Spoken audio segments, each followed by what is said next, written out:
I'm live now. I'm never ready when I never know if I'm really live or not. Yeah. But I pressed live, so we should be live right now. Great. It's waiting. I don't know. Has it shown on yours? It does show webinars now streaming live. Okay, so we are live. Yep. Hi everyone. Sorry. This is Anna from the Raven Wolf channel. I have an awesome guest today, and I'm so happy that Sandra is here with us today. So welcome to the Raven Wolf channel, Sandra. Thank you, Anna. Thank you so much. So we were planning to do this meeting for a while, but for some reason or another, it just didn't happen. Didn't line up. Yes, and not because we didn't want to, but because you went out of town and stuff, and then anyways, the timing wasn't right till today. And I'm very funny excited. how it's a frequency thing, when things are ready to be aligned, that's it. It just happen. We set our intention and then let the universe do the rest. It happens without a fight. I noticed that. It's so easily. If you do put something out there and then you sit back and just let the magic happen, it really does. It works itself out. I know. And you know what? I'm working really hard being patient. Yeah. So this is one of those things that I'm learning about manifesting stuff that, have faith. Isn't that interesting that you would bring that up? Yeah. It's interesting to bring that up because I'm doing a series on my channel and it's going to start moving into the direction of manifestation. Yeah. Oh, wow. Awesome. Because I think it's important for people to understand the laws of the universe. Yes. I'll be honest, I don't understand all of them. I don't know all of them. And I didn't even know that there was universal laws. I mean, I knew about the law of attraction. That was it. Yep. And then the law of gender, the law of cause and effect, which is also karma. So I was doing some research the other day, and just briefly for an upcoming episode that I'll do on the spiritual laws. And there are a ton. It could probably make up like 6 months of shows. And I was that's great. I was surprised. I'm like, wow, this is a lot. It's a lot of information. So yeah.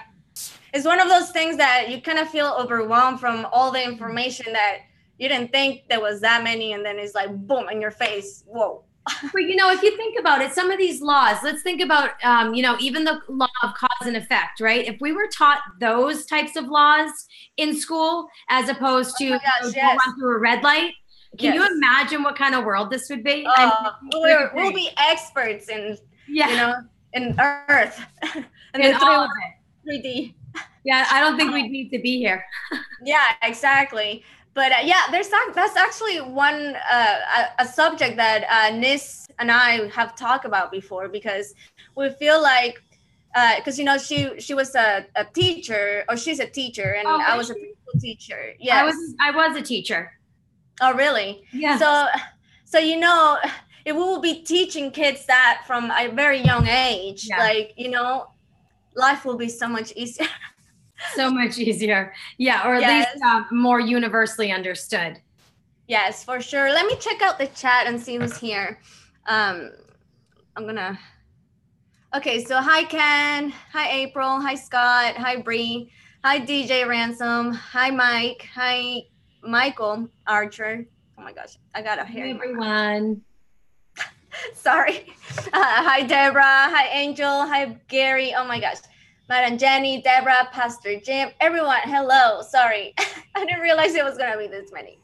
So hello everyone. Sorry if I didn't say your name, but I love you all. Thank you for being here. And back to the So what were some of the tips with the manifestation? Where are you at with it, Anna? Oh, and you mean like what do I know, or how how are you practicing manifesting? The funniest thing is that I manifested something in my life that I didn't even knew I manifested until recent. Yeah.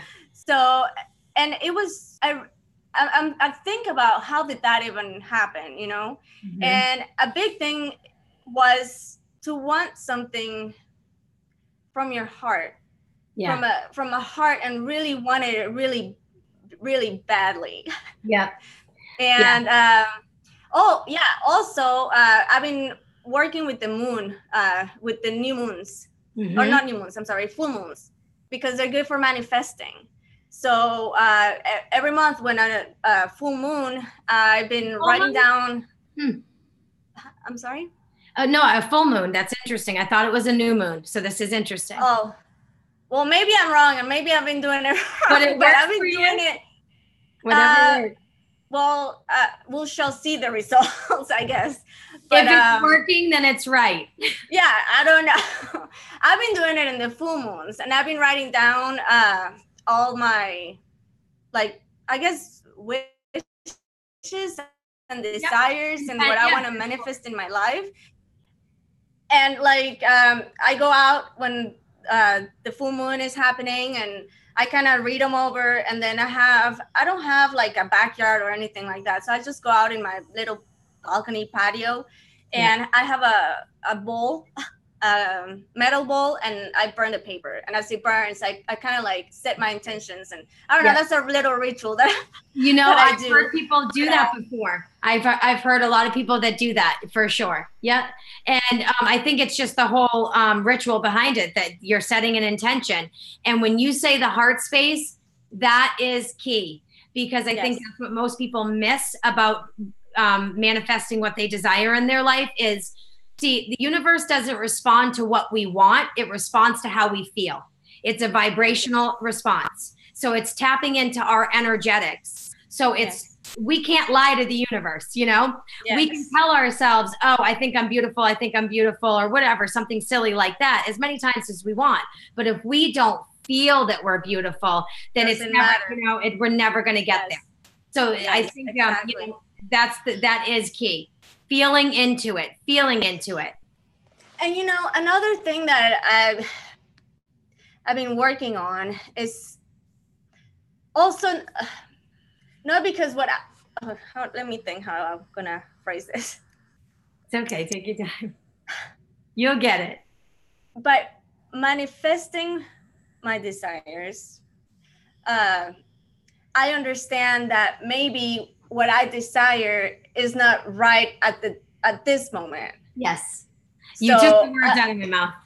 Yeah, you really did. So what I'm trying to learn is, to let it go and really completely give it to the universe and, say, okay, universe and God or whatever, if this is right for me, I would love to receive that. Mm-hmm. So great. That's well said, because, with manifesting, again, the universe responds to how we feel about things, not what we're telling ourselves.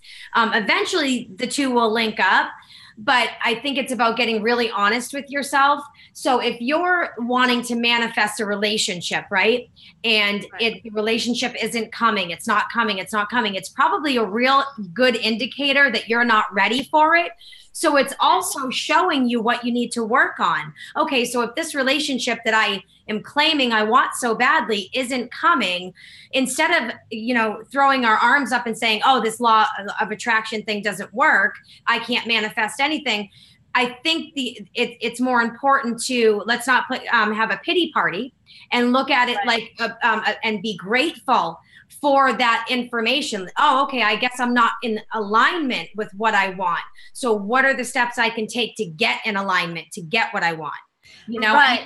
That's been my journey over the last couple of years. Taking action steps. Without the action steps, it's never going to happen. I mean, we get what we are, not what we want. We get what we are. So I think that's beautiful said. Yes. And I was going to say something. Here we go with me. Oh yeah, another, and I don't know if that's a law of attraction or not a law of attraction, a universal law or not, that if it's good for me and for the greater good. I think there's something in there about that, but it has to serve the highest good of all, which is why it also takes a lot of humility and surrender. Surrendering our ego will, to recognize that there's a lot more going on in the spiritual realm, in the energetic realm, the unseen realm, whatever you want to call it, than Yes. we could comprehend with this little P up here. Yes. So it's best for, like, that's why I say I love how you put that out there, that, you know, if this is in my greatest good and the greatest good of all, it shows such maturity, I feel, and selflessness, Yes. and a lot of surrenders in that. It's a beautiful approach. Well, and the reason why I say that is because when I've been trying to force things into my life, I realize that if I make it happen because I'm forcing it, I completely disregard what the universe has stored for me, and I end up regretting it in a sense. Of course we do. It's like the kid, when I tell my daughter, no, you can't have 2 cookies, and I catch her on the counter going in the cookie cabinet. It's like, no, I told you no. Not right now. Yeah. Yes. So it's just one of those things that, you know, you just learn with, as time goes on, you just learn that, you know, when in your life, when you force something, when the universe was trying to separate that from you, and you force it again because you weren't, because of ego, right? That's because your ego was saying, no, I want that, and I don't care what anybody says. I'm gonna stay, you know? Yeah. So, and it is all about ego. You know, I'm sure you've heard me say this before. I'm a huge meditator. It's one of the biggest reasons what, you know, it's funny. It's the least thing. It's the one thing that I talk about the least on my channel. Because, you know, I'll be honest, I have some anxieties about it, like that I'm not going to instruct meditation properly, or that I'm not going to explain it. But I am taking a course right now. That's awesome. That's helping me to become a better instructor of it. Because ultimately that's my goal. But getting back to the actual practice of meditation. So like the style that I do is Vipassana. It's cultivating awareness. Cultivating is growing. So I'm growing self-awareness. And it really is a big part of learning how to detach from the ego and the mind and those desires, because it's always about craving and aversion, we're never satisfied. So it's a great practice. And I really, I hope I get myself to a place where I can present that to people and get them excited about it and want to start doing it. You know, it's transformed my life, Anna. It really has. And you know what? It's funny that you mentioned that meditation stuff, because, okay, so I started meditating last year, but here, I just, I remember, I had a memory that I want to share with you guys. So this is go with the meditation thing. So when I was, I don't know, maybe 4 or 5 years old, my mom used to have, remember like a long time ago when there was still tapes? Yes. And you listen to tapes, and there was this like, like a binder looking thing, but it was plastic, and you open it and there was different tapes to listen to. That binder was about meditation. My mom used to have it, and I guess she was gonna meditate, and she even bought like a stool, kind of a little tiny stool to sit on and meditate, and she never really used it. But for some reason, I grab it and I turn it on, and I went in the, you know, I will meditate. Like, I don't even knew what I was doing. I don't know. It's so weird that I just remember that, because I guess I was doing it. What's the word? Not innately, but like naturally. I didn't. But anyways, that was the story I wanted to share. Back to now. So I started meditating last year, and I don't even think I'm doing it right. But I set up for this new year, I wanted to get into a meditating routine, right? And I've been off and on, and I've been trying to get back into meditating routine. So I think it's funny that you mentioned that right now, because I will be watching your show. I mean, I did one on Meditation 101, and right now I'm in the middle of reading the course book. And then I'll write a paper on it, and I'll most likely share the paper that I write after I go through the book. because it is all about the art of meditation. But what I think is important is you said something, and this is really big, is that you didn't feel like you were meditating right. You can't meditate wrong. There's no wrong about it. The act of just sitting and closing your eyes, it is so hard. I've been doing it every day, twice a day for almost 3 years. And I still sit there and my mind's thinking about next week, or, you know, my to-do list for the day, or it's having a conversation from 2 weeks ago that I already had. And I just sit there. And the idea is to sit there and notice those things, just observe them. You know, and sometimes it's helpful you always want to find an anchor word to start. So you could use the Hue mantra or the Om, or even counting. Count, you know, 1 when you breathe in, and 2 when you breathe out, and then 3 when you breathe in, and 4 when you breathe out, and so on. And then when you get to 10, go back to 1. And there's times, even yesterday, I went back to 1 in a 20-minute session, like 50 times. You know, and I'm like, this is funny because I've been doing this. I should be a master meditator at this point, but it's just not about that. It's about commitment, discipline, and sitting and observing. Because, you know, the ego wants to attach, Anna. The ego is all about attachment. It likes to latch on to things. It doesn't feel comfortable just being. And that's the practice, is to just try to get the mind, the ego, in a place where it can take the back seat, if you will. Yes. Like take control of it, pretty much. That's right. It is a form of mind control. Meditation is mind control, but here's the difference between the mind control the TV spits out and meditation. Meditation, you're in the driver's seat. You're controlling your mind. You get to decide. And, you know, and if we don't start practicing meditation, I'm really passionate about this because I have lived this. I'm living this. If we don't practice meditation as a collective, if we don't start to do that, I think it's pretty scary to consider that there's so many people out there. We're given this beautiful ancient tool to be able to sit in the driver's seat of our life and control our life, and not let the ego that has been inundated with nonsense and poison from the TVs and whatever else is going on the news to run the show. Because that stuff, whatever we listen to or whatever we watch, whoever we date, whatever we're doing in our life, we're taking that consciousness in. So, I mean, don't you want to be in the driver's seat of your life? Hell yeah. You know? So, I mean, I don't know. Yes. That's why this is the year that I said I'm going to pursue my happiness. I love it. It's so good. So we'll have to do some series together on that. Oh, yeah, for sure. You know, just to share your experience, because I think that the thing that I'm understanding about other people, especially that don't meditate, is they're afraid. Or they think, oh, I can't do it. There's no I can't, or I'm going to get it wrong. So it'd be really cool for you for new beginners and for people like myself. I mean, every day I sit down, it's like the first session. You know, every time I sit down, it's like the first time. So just to share those experiences, I think are going to get more people to want to start practicing. Yes.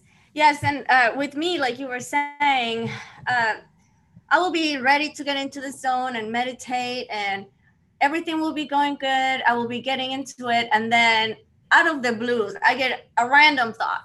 Yes. Like, where did that came from? Like, that's weird. And then, but I was doing a guided meditation. I forgot by who. This is last year. And he said something where you kind of mentioned it too. Kind of like tune it out. Whenever it comes, you know, whenever you're trying to get in the zone and concentrate and stuff, and some thought or some conversation comes up or some random, whatever, just let it pass. Just don't get stuck on that. Just let it. Yeah, because when we cling, there's resistance in clinging. And when you resist something, it's going to persist. It's going to grow. So, you know, and then that's where the engaging and the attachment starts. And then before you know it, you're like involved in this conversation you already had 2 weeks ago. So why do you want to have it again? You know how the conversation went. You were already there. It's so crazy. Yes. Yes. And I guess also with me, with the whole meditation stuff, at the beginning, I started having vision. Oh, did you freeze? Stop. Okay, there you go. Oh, I'm sorry. That's okay. Isn't it the Mercury retrograde? Tomorrow, yes, it is. Okay. But we're on the 22nd. Remember, we're on today's the 22nd, Master. Yes. We're in a divine bliss bubble. We're good. Yes. Well, then it's just crappy internet. But what was I saying?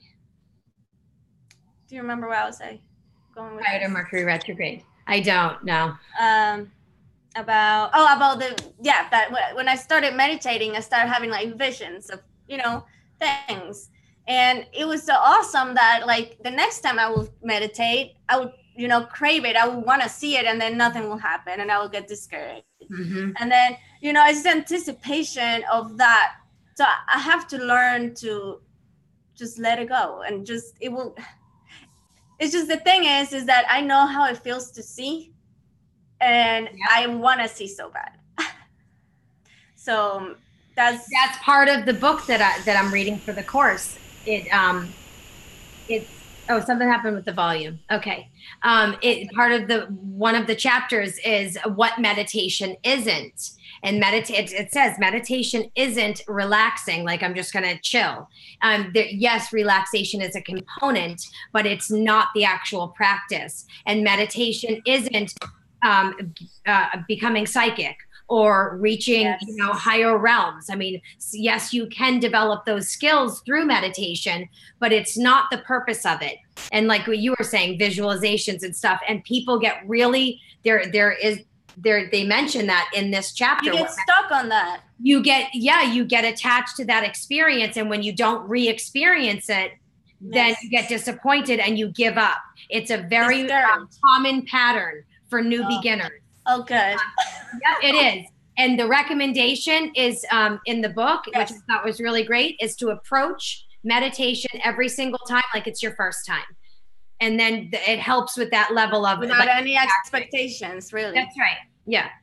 So try that next time that comes up. Like, I'm going to do this, and it's good. I mean, I do it after three years. This is my first time today. Yes, I'm going to try that for sure. I was going to read something that Ultraviolet Flame said, and hello, by the way. She said, sometimes wanting something too much turns into resistance. Like Anna said, trying to force it. Persistence and patience, gentle flow, natural flow and cycle off through breath is definitely the key. Yes. Yeah. That's why they tell you that to focus on your breath, because here's what I'm learning in this book, in this course book, which I did not know after 3 years. So, I mean, we can always learn something, is when you anchor yourself to the breath, the in and out of the breath. So the in is very representation of things we take in, external things we take in. And the release of the breath is the process of letting it go. Life is a series of moments, but we're so conditioned to label things like good, bad, or neutral. And when really, so like if my back starts to hurt, I say, oh gosh, my back starts to hurt. Oh, it must. And then my mind starts to say, oh, it must be from ironing all day at work. And then and then it goes from there. It tumbles, it's downward from there. But in essence, all it is a feeling. So when in meditation will teach you to, when your back hurts, you're going to recognize that and say, oh, that's a sensation I'm having in my back. And that's it. And you leave it there instead of attaching yourself to it, thinking about this and that. And, so that's the practice. That's it. There's nothing glamorous about it, but a lot of really great and glamorous things will be a byproduct of meditation. The practice itself is not woo-woo. It's challenging, and you have to have discipline and you have to have grit. Yes. In order to get through it. I think that's what I'm lacking of. I really have to be committed and do it. Do you do it every day? Every day. I get up at 4:30 because my daughter wakes up at 5:30, 6 o'clock. So it makes it so that I get that time in. Otherwise, I don't get it. And then I'll sit at night. I practice when she's in the tub. I've done this for 3 years now with her. So she's being introduced to it in that way. That's great. And then sometimes after she goes to bed, I'll sit and actually do a quieter session. But that's really neat. That's really neat that you're showing your daughter that. Yeah, I can't force her, but hopefully someday she'll want to sit and. Yeah, it's like anything. I mean, I can say this kind of like with morals. If you teach your kids to have morals and to teach them what's wrong and what's not, what wrong and right, or when they grow up, they might do their own thing and they might, forget that you taught them those morals. But after they go through that, they will come back to what the basics, the beginning of what you taught them. I hope so. At least in this respect, she needs it. She's got 3 Geminis in her chart. She needs. Oh, really? Wow, air, completely air. Yeah, she's a lot of air. Yep. She's going to do something. What's yours? I am in Western. I am a Gemini sun and a Virgo moon. And in Vedic and Eastern, I am a Taurus sun and Virgo moon with Leo ascendant. And what's your, okay. In both? And that, I don't know what the ascendant is in Western. Actually. Okay. Mine is, we have similar. In Vedic, I'm a Leo ascendant, Gemini moon, and Pisces sun. Yeah. And in Western, I'm a Virgo rising, Cancer moon, and Aries sun. Yeah. When it comes to astrology, I'm starting to, when people, that was a lot, I'd have to have you say it again, but I'm starting to look at astrology in terms of elements, so I've got some air and some fire and some water. In Vedic, it doesn't show any air, interestingly enough. Because they're not, oh, really? And just the compatibility with friendships that I have, coworkers, I always take into consideration the element behind their sign. Because, you think of fire and water, I mean, the water is going to put out the fire. So if you have if 2 people that are fire and water are in an intimate relationship, that's not going to last. Someone's going to put out the other one's fire. Yes. I don't know how much that's interesting. Kind of have fun with it, Yeah, that's very interesting. Yeah, I'm also learning about the elements too.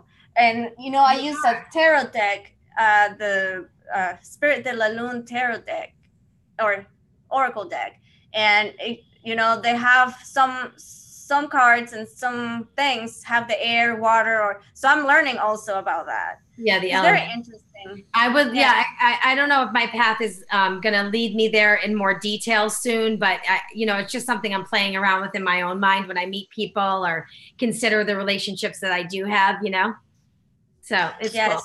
And you know what? Also, you said you have a Virgo moon, right? I do in both Eastern and Western. Oh, that's very interesting. And I feel that too. So I remember, I have some Virgo rising on Western, and I forgot what was the title of your video you made about letting off. You were talking about how change, maybe. I'm sorry. About letting go of control. Yes. I think it might have been change. Yes. Maybe. Yes. Just where you were talking about just not making your bed for one day. Yes. And I'm very anal, I guess. Yes. About things. Like everything has everything belongs to something, and not yes. And also letting go. I remember when I was a preschool teacher, I was the lead teacher and I had 2 assistants. And and I still struggle till this day with this, but I'm aware of it at least.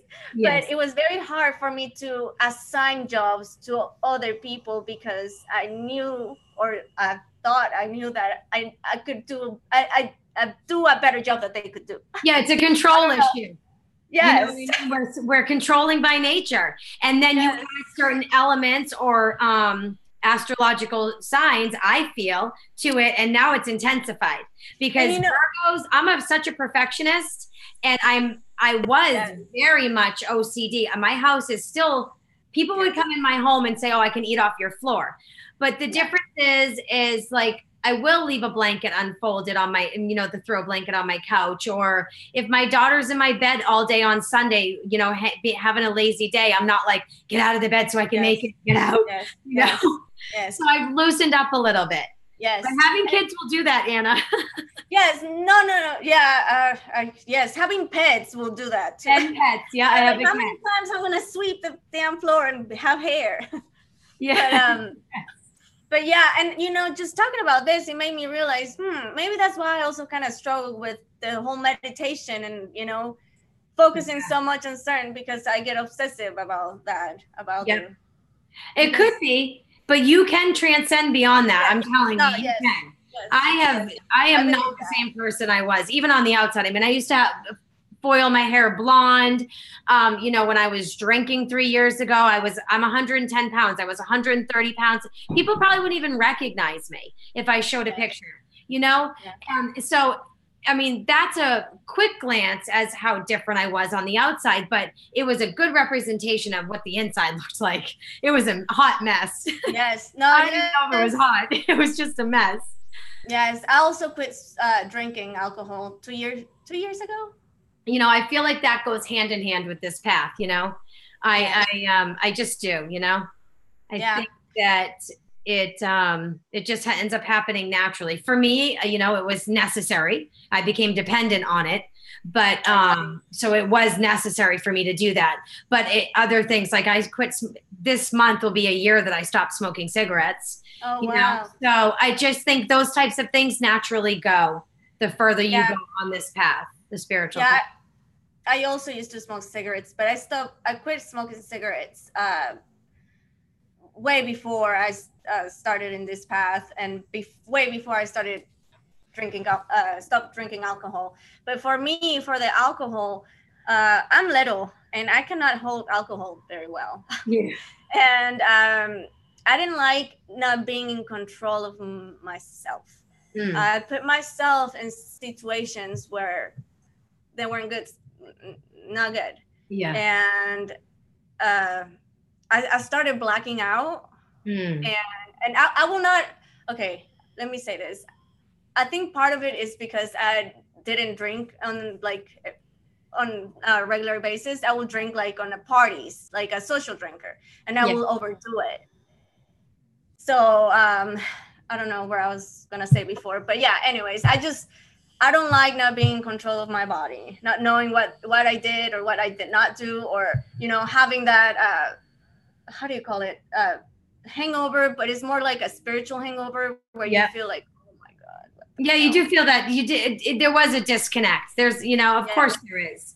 Well, and you're lucky to have been aware of that, you know, before it got the best of you, you know? For me, it was more about, I was very emotionally immature. I've always been highly sensitive. I'm a sensitive, as they call them. And, you know, again, I'm a kinesthetic. I sense into things. That's my operating system. My main operating system is kinesthetics. I don't get my knowledge or my wisdom, if you will, from research. It's more from direct experience and just this deep sensing, this deep knowing. So for me, I was going through a really very traumatic emotional breakup unexpectedly, and it took the best of me. So I started drinking heavily. I wanted to do the opposite. I wanted to not feel, you know, because I already feel so much. And then I got bombarded with all of those traumatic emotions that I wasn't prepared to confront. So I mean, it makes a lot of sense to me, but nonetheless, I mean, I'm much better off without it. Yeah. And to me also, it was, I was not happy with my life, with my situation. And for me, it was kind of like an escape from whenever I could do it, and yeah, I would use that as an excuse to relax and let go, I don't know. But like I said, it makes sense. A lot of people do that, but again, I think that it's, even like with the spiritual path, it becomes about choice. Everything's choice, and for me, my spiritual path is priority. Yes.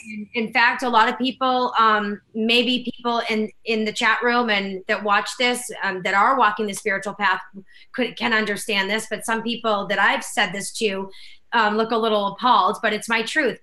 My spiritual path, my relationship with my higher self and the divine comes even before my daughter, because I feel that if that's not in alignment, then I don't have any relationship with my daughter.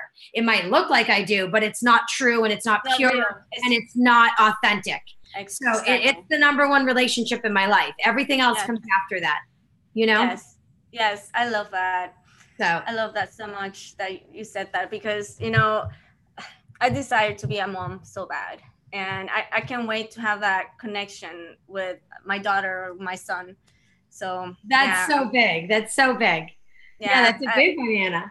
I always wanted, like, I know I'm meant to be a mother, like, since I was little, like, I will take care of my cousins' kids, and like, I was little, but I was still looking after them, and I don't know, I just have it in me. I want to be a mother so bad. Yes. Yeah. And I know it will happen when it's meant to happen. I also obsess about that. Yeah. But I let it go. I know it's gonna happen when it's meant to happen. That's right. But I haven't even looked at the chat at all tonight, so I don't know. Hi. It's busy over there. Yes. Oh, Jeff is here. Hi, Jeff. Thank you for stopping by. Jeff Daughtry. Darty. Darty. Darty party. I butcher names and words.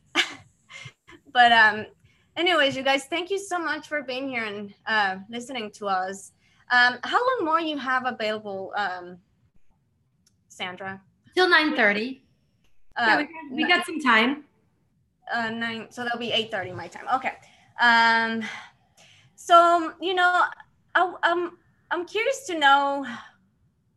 We talked a little bit before we came live about how we started with our awakening path and stuff. And you mentioned 2014, and that kind of like ding on my head, because that's when I got also awakened. But I feel like the spiritual awakening just happened last year.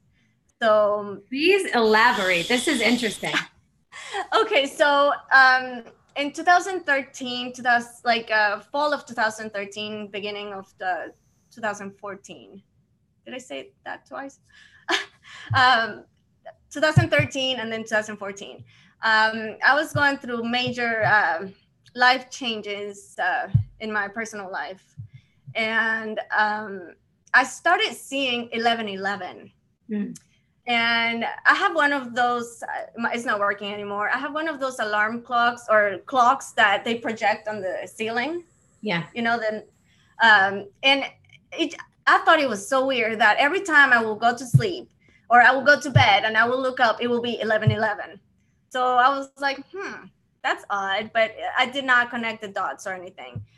But I did started searching things, and I talked about this a little bit before, but my uncle passed away from lung cancer, and cancer doesn't run in my family at all. So I started researching cancer, and that's how I started with my chasing the rabbit hole. Yeah. Or I started with that, with the pharmaceutical stuff, how so you were finding conspiracies and you were yeah. Yes. Wow. That's how it started for me. And then it went into the government stuff, and then it went into the, the elite, and then into this Satanism stuff, or, all of that. Wow. And then last year, when my father-in-law passed away from a failure of a heart transplant, I was I'm sorry I was to not hear in a that, good. Anna. Yeah, it was really sad. Yeah, it was really sad. But when that happened, I was already watching Jenny and Hiding, and I decided to contact Jenny. And Jenny gave me a reading, and like, I don't know, like I feel like everything was put one in front of the other, and I just, of course, like, yeah. and then I had a reading with Heidi, and then after reading with Heidi, it made me think a lot. Like, I'm one of those introvert, you might call. Mm-hmm.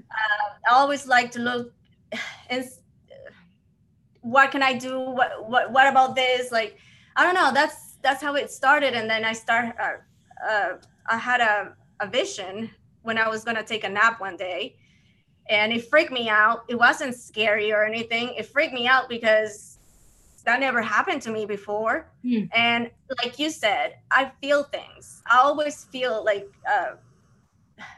since I was a child, I always feel too much. Like, I never, you know how some people can, from an early age, they see spirits and stuff like that. Right. That was I never had anything like that happening to me. Or I had never, so far, had any ET encounters or, Right. But anyways, when I had that vision, it kind of, whoa, what was that? But anyways, that's how it started for me. So, like I said, what kind of vision was it? Was it like a remote viewing vision, or like a prophetic vision where you saw something before it happened and then it happened? I'm just curious if you don't mind sharing. No, I don't mind. And honestly, I don't even know exactly. I mean, I know what I saw, but I don't know. I saw a man, and a man that is not familiar to me. I don't know him. I haven't met him. And then, like, it was weird because for some reason I started thinking, and like I told you before, I want to be a mom. So when I saw the man, I thought, oh, I want to see my baby. And a baby came to the picture. Okay, so I can describe how it happened.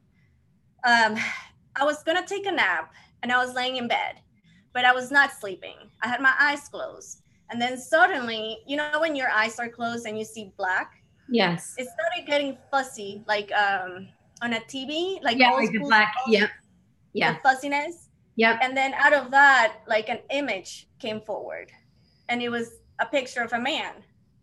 And then when I thought, oh, I want to see my baby, a picture, like that picture went away, and a picture of the baby came forward. Wow. And then it kind of dissolved.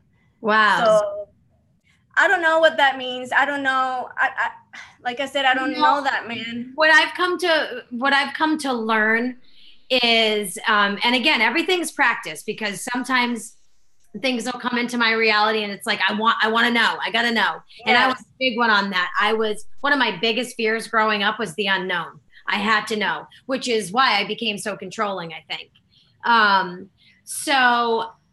Me too. I guess my advice to you would be, trust that you're gonna know what that means if you're meant to know it.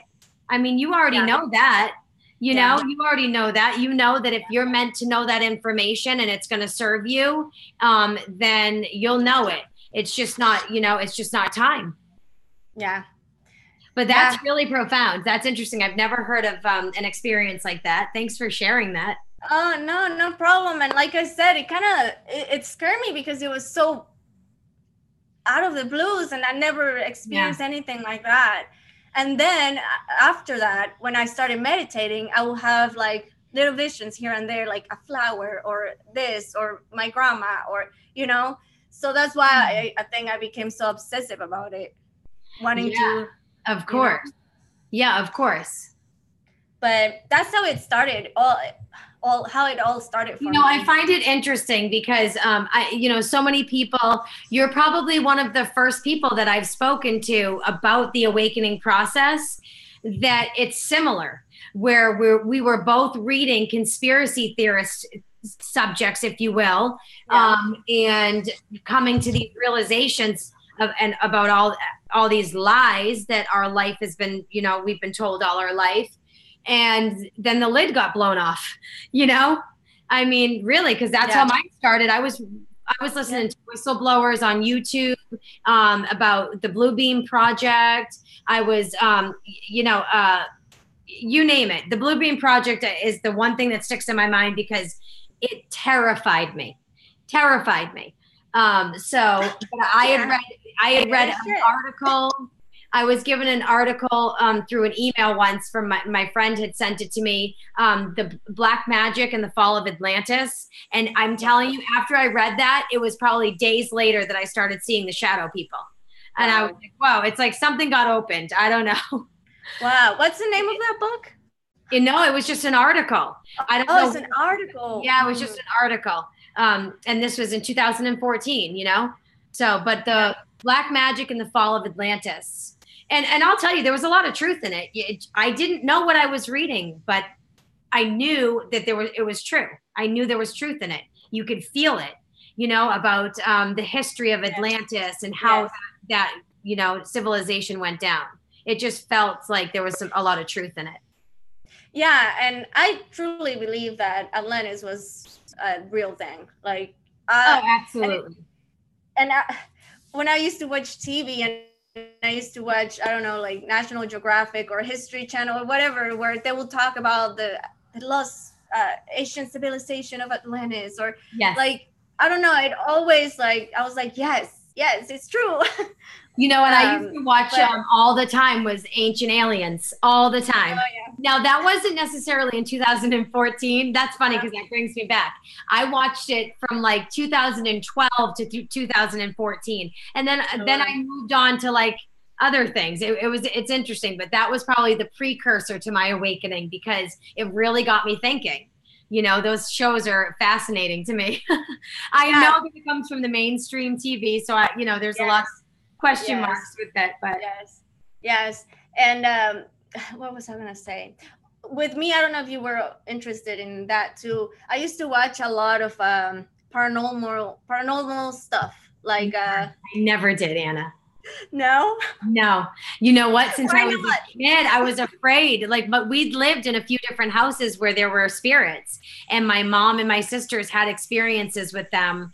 And I never did, but I always sensed them. Of course, you know, having said that, I didn't know that then. These were conversations that came out with my mom and my sisters later in life, especially during my experience in 2014.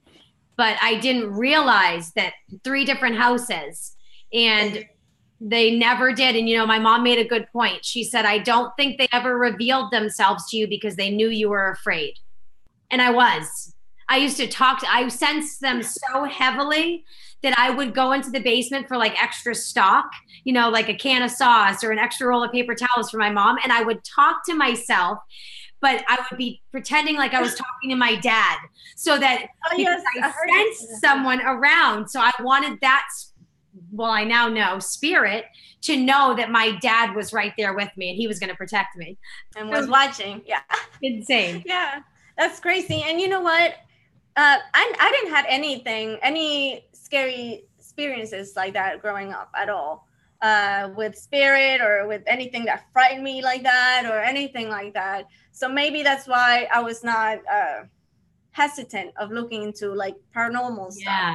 Yeah. But what led me to that, oddly enough, and it's something that I still need to work on, and it's kind of like I'm ashamed to admit it, but I'm really very, very, very close with my mom.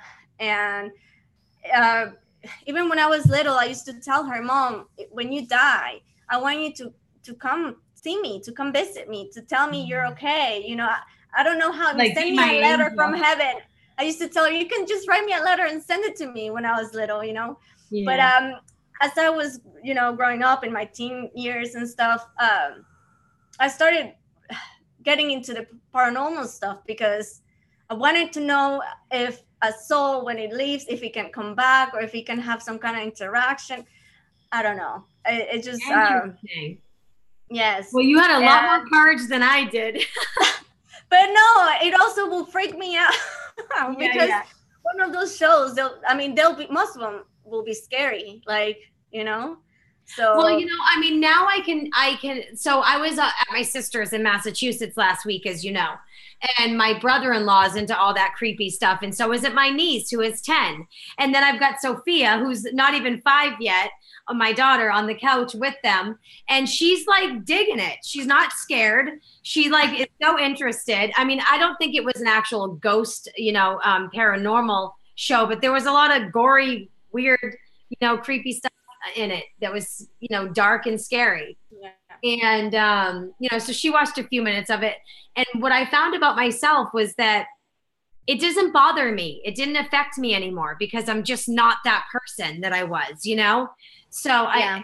it's just, I just don't watch TV naturally. That's all. Would I Yeah. sit down and watch a ghost story now? Probably. Like I saw The Sixth Sense and I thought it was really good years ago, Yeah. you know. Yeah. But you know, and Freddy Krueger didn't help. That freaked me out. Yeah. That Yeah. was my first horror movie. I was don't like, I'm done. I don't like horror movies. Like, No, no. I don't. It's weird because I will watch paranormal stuff, but I will not watch a horror movie because that's just a little too much. I don't know. It's weird. Yeah, I'm sorry. I wish I had never watched that movie, but I did. So, you know. Well, I watched the Exorcism of Emily Rose boy. pretty much by myself. Well, You not want by to hear a myself. funny ghost? I mean, I say funny because I laugh at it now, but I mean, I promise you, on my hand to God, the other one on my daughter's life, right? When I was going through that stuff, my best friend was there, and I'm so glad she was because now I have someone I can use as a reference.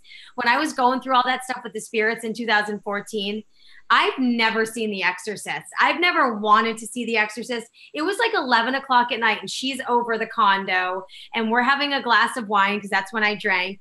And my Comcast cable box starts recording a show on its own. The TV's off. So I'm like, what the hell? So I turned the TV on and it's recording The Exorcist. What the hell? Like, this is insane. Oh my gosh, that'd be freaky. It was freaky. So you saying that just brought me back there. But now it's comical. Now I'm like, okay, you know, I mean, you know, once you raise your vibrations and, you know, I know people hear that term a lot and most people probably are getting sick of it, but it's the easiest and most authentic way to explain it. You know, you take these steps to bring yourself out of these lower frequencies. And again, everything's frequency and energy. It really is. Right. You know, it's all about vibration and who's a match and who isn't. And when you start to look at yourself, like through the practice of meditation or writing, and you start to look at the dark sides of yourself, you know, and you work on healing those, naturally your vibration goes up and your decisions raise with it. You make more conscious choices in eating and taking care of your body, your relationships. I mean, it all goes hand in hand. So the trick is to take the first step. Yeah, exactly. Yeah. I was going to say something a minute ago, but it was about, with me was the fear of them because, you know, well, I don't know if you know this, but I was raised as a Catholic and later as an adult, I switched to be a Christian. And there's a lot of, well, at least I knew there was a lot of fear, or I felt a lot of fear with like the unknown, and everything is from the devil, and you know, everything is bad if you don't do this, like, and I feel like fear stops you from growth. And that's the idea of it. Yeah, I guess, yeah. You know, and someone said something earlier, and I thought it was pretty profound, and it just goes along with the idea of we make things more than they are. So you hear this thing about fear, you know, false evidence appearing real, when in fact, take it to a meditative place and a place of observation. Fear is just fear. That's it. Why can't it just be fear? But the human mind wants to wrap itself around the fear and, you know, and label it all complicated. Yeah, we complicate everything. Yes. You know? Yes.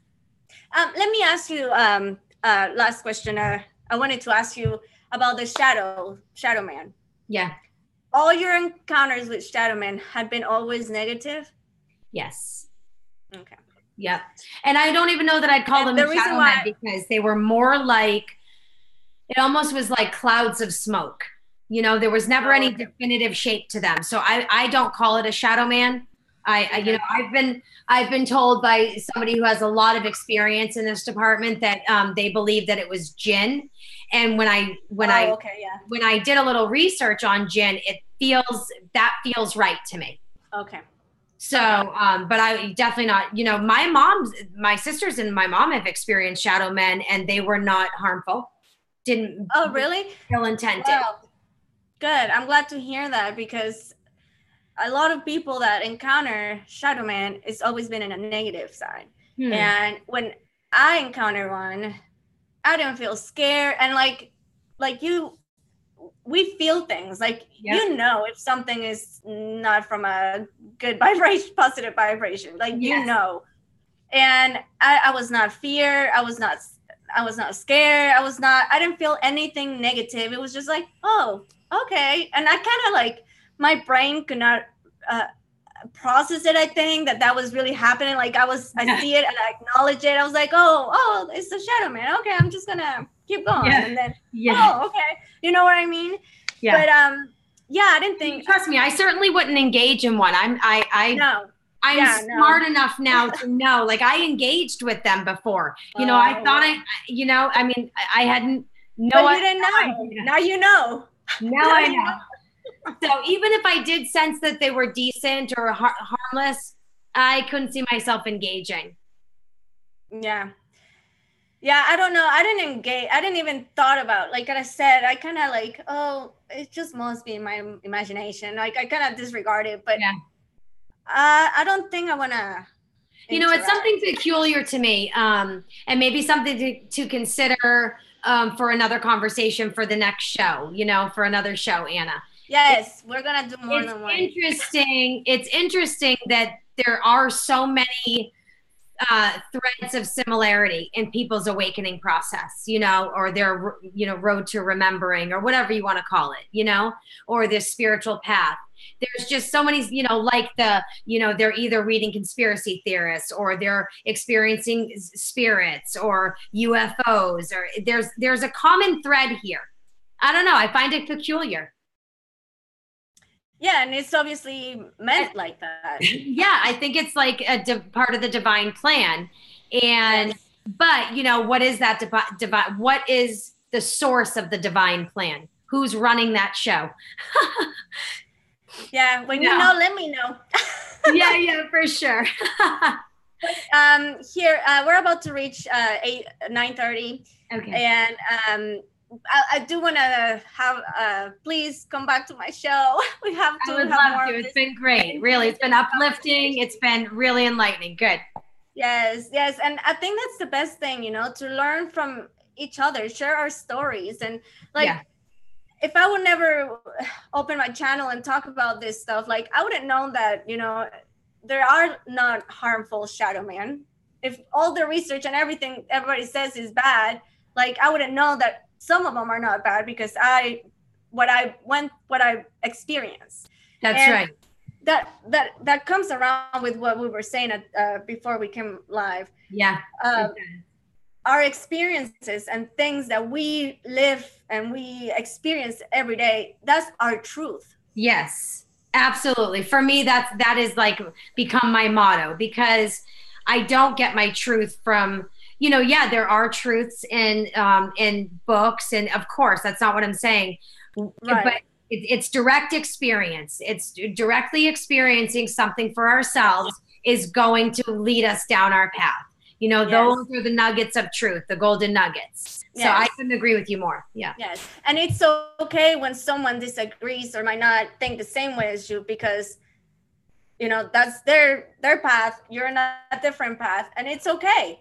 Just let's have an open conversation. I just had an aha moment, because when we talk about fear and how it suppresses us, and what you were saying earlier in regards to fear, about how it keeps us stuck.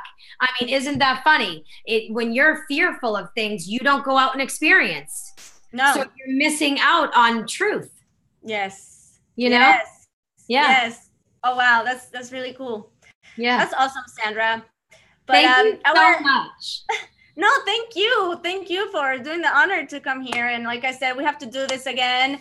And I'll be looking forward to see any meditation videos. Thank you. Thank you. Yeah, I'll be looking forward to making them. A little more study and I'll get there. Yes, yes. You'll know when is the right time. You're just gonna do it.